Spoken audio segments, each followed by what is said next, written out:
Welcome to the Acute Care Podcast. Today's topic is management of post-operative nausea and vomiting. Post-operative nausea and vomiting, PONV, is a significant issue for practice in the perioperative field and affects patients in many ways. Vomiting is reported to be the worst patient fear going into surgery, more so than the fear of potential surgical pain. Depending on the presence of risk factors, incidence rates lay somewhere between 20 and 80%, with 1/3 being the average. And surveys have shown patient satisfaction with the surgical process is markedly decreased when PONV occurs. Severe PONV may result in complications such as unplanned admissions to hospital, aspiration of gastric contents, electrolyte imbalances, fluid volume deficits, unexpected bleeding, increased tension on sutures and wounds, and a disruption to the absorption of medications. Patients in the post-anesthesia care unit may have longer stays than expected because of a delay in mobilizing, and this has the follow-on effect of increasing surgery waiting times due to lack of available beds in the PACU. The following factors are shown to be significant predictors of PONV. Patient-related factors include female gender, for adults being of an age younger than 50, a history of PONV, motion sickness, or both. Non-smokers have increased incidence. Surgical and anesthesia-related factors include the use of volatile anesthetics, isoflurane is one example, general versus regional anesthesia, the use of nitrous oxide, the use of opioid analgesia. Types of surgery can be a factor. Cholecystectomy, laparoscopic procedures, and gynecological surgery have been implicated. However, evidence that other types of surgery are predictive is inconclusive. Finally, duration of anesthesia. Major surgeries, such as abdominal surgery that require long exposure to volatile anesthesia and higher doses of opioids, have higher incidences of PONV. There are a number of common recommended pharmacological regimens for PONV prophylaxis. 5-HT3 receptor antagonists such as ondansetron or Zofran are considered the gold standard for prophylaxis. Other medications in this class may even be more effective than ondansetron in preventing PONV. Park and Cho, 2011, found that second-generation 5-HT3 antagonists, in particular palonosetron, had better outcomes when compared to Zofran following gynecological laparoscopic surgery. Neurokinin-1 receptor antagonists, such as rolapitant, whilst no more effective at reducing emesis than ondansetron in the 24 hours following surgery, show greater reduction in vomiting at 72 and 120 hours post-surgery, so can be used for prevention post-discharge. Corticosteroids, such as dexamethasone, have been shown to reduce nausea, pain, and fatigue, as well as positively affecting mood and recovery due to their co-analgesic properties. Butyrophenones, such as droperidol, are also used, and they possess an efficacy similar to ondansetron. Droperidol is most effective when administered at the end of surgery. Antihistamines and anticholinergics are also effective as part of a multimodal approach.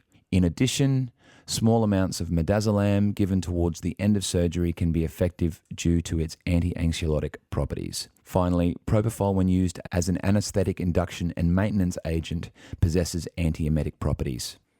There are a number of non-pharmacologic approaches suggested for the prevention of PONV. They include acupuncture, cool washer, deep breaths, hydration with IV fluids, encouragement, symptom relief, for example, providing analgesia, being put in an upright position, mouth care, and suction at the bedside. Some non-pharmacological strategies that have been found to be not effective for PONV prophylaxis include music therapy, isopropyl alcohol inhalation, intraoperative gastric decompression, and cannabinoids. If prophylaxis is unsuccessful and PONV occurs, rescue therapy may be required. Strategies include use another antiemetic from a different therapeutic class and via another route if possible than those used for prophylaxis. If no prophylaxis was given, then a 5-HT3 antagonist is recommended. Inhalation of isopropyl alcohol, while not useful for prophylaxis, can be used for rescue therapy. Finally, remove pharmacological and mechanical contributions to PONV where possible. These can include opioid PCAs, ingested blood, or abdominal obstructions. Finally, I'd just like to touch on some barriers that impede implementation of PONV prophylaxis in the clinical setting and also consider some future suggestions. There has been much research into the prevention of PONV, but despite well-established clinical practice guidelines, there are still problems with their implementation. Relatively poor adherence to institutional PONV policies is still an issue. In one study, it was found that only a little over a third of all patients that qualified as high or medium risk were actually administered appropriate prophylaxis. One of the major hurdles that may contribute to this is a poor understanding as to the extent to which PONV can negatively impact a patient's experience of surgery, and a lack of appreciation on the part of medical staff as to the actual risks and benefits of these guidelines being properly implemented. So moving forward, what can we do?